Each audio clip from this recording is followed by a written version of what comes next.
नमस्कार। मैं ऋतु मुंजाल अधिवक्ता आप सभी कर्मचारी जो कि सरकारी कर्मचारी किसी भी डिपार्टमेंट से रिटायर हुए हों, उनके सवालों के जवाब देने के लिए आप लोगों के समक्ष आज आई हूँ। और यह जितने भी सवाल मेरे पास लगातार आ रहे हैं वो इस प्रकार हैं कि जो भी कर्मचारी 60 साल की उम्र पार कर लेता है, वो अगर वीआरएस लेकर रिटायर होता है तो उसे पेंशन मिलेगी या नहीं।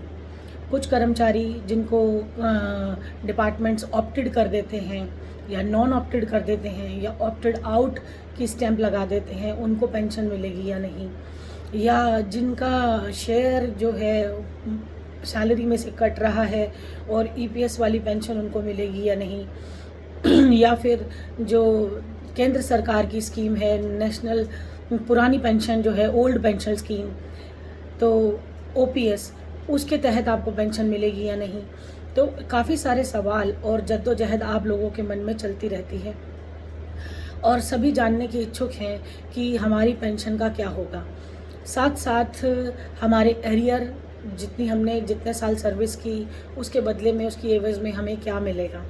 और साथ में जीते जी हमें सरकार इलाज देगी या नहीं देगी। सरकारी अस्पतालों में या प्राइवेट हॉस्पिटल में करवाए गए इलाज के ऊपर खर्चा सरकार बियर करेगी या कर्मचारी स्वयं बियर करेंगे। उनके और उनके उत्तराधिकारियों के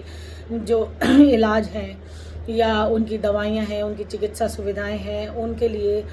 क्या होगा, कैसे रिस्पॉन्सिबिलिटी कौन लेगा, ये सब सवाल आप लोगों के मन में चलते हैं। और मेरे पास इन सवालों से भरे हुए काफ़ी कमेंट्स आते हैं और मैं आपको ये बता दूं कि इन सभी कमेंट्स जितने भी आप कर रहे हैं, जो भी आप अपनी पेंशन के मुद्दे को लेकर, एरियर के मुद्दे को लेकर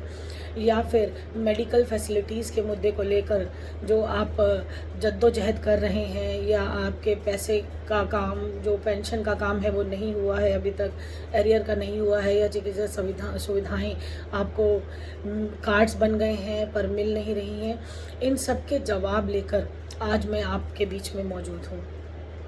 देखिए, सबसे पहले मैं आपको, जैसा कि मैं पहले भी कहती आई हूँ, बार बार यह बता दूँ कि किसी भी कर्मचारी जो कि 60 साल की उम्र से ऊपर है, उसके जीने का अधिकार है पेंशन। उसे कोई भी सरकार, कोई भी डिपार्टमेंट, कोई भी भ्रष्ट अधिकारी नहीं रोक सकता।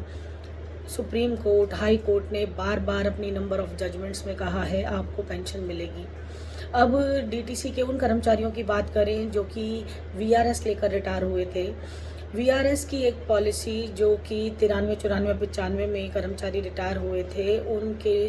ऊपर लागू करने की कोशिश की गई, जिसके तहत उनको ज़बरदस्ती फ़ंड दे दिया गया या उन्होंने मजबूरी के चलते किसी वजह से पैसा ले लिया डिपार्टमेंट से, थोड़ा बहुत पैसा जो उनके नाम से ज़बरदस्ती उन्हें दे दिया गया। जबकि डीटीसी की एम्प्लॉयज़ की पेंशन के लिए एलआईसी से बात चल रही थी, लेकिन एलआईसी में भ्रष्ट अधिकारियों ने पेंशन के लिए फ़ंड जमा नहीं करवाया जो पैसा इनके पास आया था। अब आपको बता दूं, इसी के चलते अभी कुछ दिन पहले जितने भी डिपो के हेड हैं या मैनेजर्स हैं, उनके खिलाफ मुकदमे दर्ज हुए हैं। भ्रष्टाचार के चलते इन भ्रष्ट अधिकारियों के ऊपर कड़ी कार्रवाई होने जा रही है और जो भी पेंशन के मुतालिक मुद्दे हैं जिस पर ये रोक लगाकर बैठे हैं या अंडर द टेबल आपको पैसा लेकर रिश्वतखोरी करके आपको पेंशन देते हैं या रोकते हैं या फ़ंड की हेराफेरी करते हैं, उनके खिलाफ बहुत बहुत जल्द कार्रवाई होगी। उनके खिलाफ एफआईआर दर्ज होने के बाद उनको ज़मानत लेनी पड़ेगी, कोर्ट में ट्रायल चलेगा और उनको सज़ा भी हो सकती है। और एक बात बता दूं, जीत हमेशा सच की होती है और न्याय आज नहीं कल मिलना ही है, इसे कोई रोक नहीं सकता। तो न्याय पाने के लिए हमें जो वक्त और समय लगता है वो हमें सब्र करके, वेट करके और संयम बनाकर इंतज़ार करना पड़ता है, क्योंकि समय से पहले और वक्त से पहले और किस्मत से ज़्यादा नहीं मिलता। पर फिर भी जो अधिकार हैं आपके, जो राइट है आपका, वो आपको हर हाल में मिलकर रहेगा। इसके लिए सुप्रीम कोर्ट भी सोच रही है कि कैसे समाधान निकाला जाए, हाई कोर्ट भी इस पे संज्ञान ले रहा है लगातार। आपको बताऊं, हाई कोर्ट में जो मैटर लगा हुआ है, डीटीसी के रिटायर्ड कर्मचारियों की चिकित्सा सुविधाएं जो कैशलेस होने जा रही हैं या हो जाएंगी बहुत जल्द, या कुछ लोगों को कैशलेस सुविधाओं का लाभ भी मिल रहा है, वो पूरी तरह से संपूर्ण भारत में लागू होंगी। हर उस कर्मचारी को कैशलेस सुविधाएं मिलेंगी, चाहे वो इलाज किसी सरकारी हॉस्पिटल में कराए, प्राइवेट में कराए, बशर्ते वो इलाज कराए। बिना इलाज कराए धोखाधड़ी से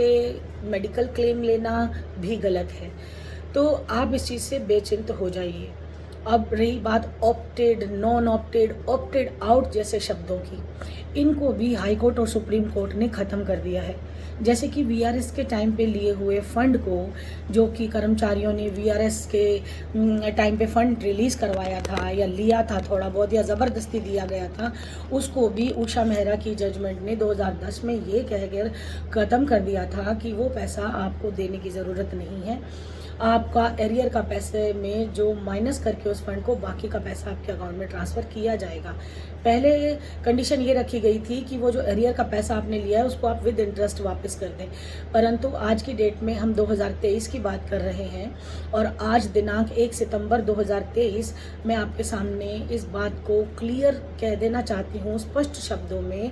कि आपको आपका कोई भी फंड वापस करने की, किसी डिपार्टमेंट से अगर आपके पास पैसा आया है तो करने की ज़रूरत नहीं है।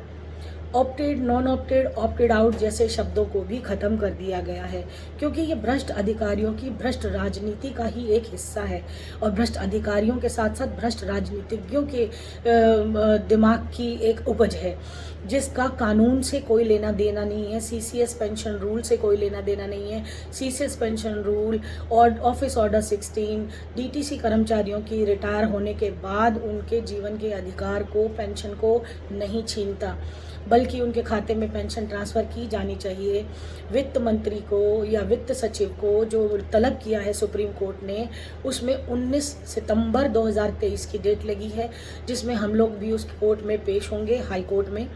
और दूसरा, हाई कोर्ट में ही एक मैटर डीटीसी के रिटायर्ड कर्मचारियों का, जो कि यूनियन के कर्मचारी रहे, यूनियन बनी और उन्होंने केस डाला, उसमें भी रिप्लाई फाइल करने की डेट दिल्ली ट्रांसपोर्ट कॉरपोरेशन यानी डीटीसी को दी गई है और वो है 22 नवंबर। तो अगर मैं कोर्ट कचहरी की बात करूं तो आपके हमारे पास 2 तारीखें हैं, एक 19 सितंबर और एक 22 नवंबर। आप लोग मुझसे बार बार फ़ोन करके जानकारी लेना चाहते हैं कि क्या चल रहा है मैटर में, कब तक पेंशन खातों में आएगी, कब तक चिकित्सा सुविधाएं कैशलेस हो जाएंगी, कब तक हमारा एरियर आएगा। उन सभी बातों, उन्हीं सभी सवालों और मंथन के जो आपके मन में चल रहे विचार हैं, उनका जवाब देते हुए मैं आपको बताना चाहती हूँ कि जितने भी कर्मचारी जिनका केस कोर्ट में डला हुआ है, उसमें मेरी भी लिस्ट गई हुई है और जिनके लिस्ट में नाम या नंबर नहीं है या डिटेल नहीं है, वो अपनी फाइल को कंप्लीट करके जमा करा दें जल्द से जल्द, ताकि सभी के साथ आपका काम भी सिरे चढ़ सके और आप लोगों के खातों में पेंशन आ सके। अब जो ऑप्टेड कर्मचारी हैं उनकी बात करेंगे। ऑप्टेड कर्मचारी जितने भी हैं उन सबको भी पेंशन मिल रही है, पर कोई इक्का दुक्का, मैंने आपको पहले भी बताया कि भ्रष्टाचार के चलते, भ्रष्ट राजनीति के चलते ये सब भुगतना पड़ रहा है। और अब कोई दिन जा रहा है कि जितने भी भ्रष्ट अधिकारी हैं, जितने भी भ्रष्ट कर्मचारी हैं या फिर जितने भी भ्रष्ट राजनीतिज्ञ हैं, सबके ऊपर गाज गिरनी है और सबके खिलाफ एफआईआर हो रही है, मुकदमे दर्ज हो रहे हैं और उनको भी कोर्ट का सामना करना पड़ेगा और जस्टिस और न्याय मिलते हुए इनको सज़ा भी होगी और ये जेल भी जाएंगे।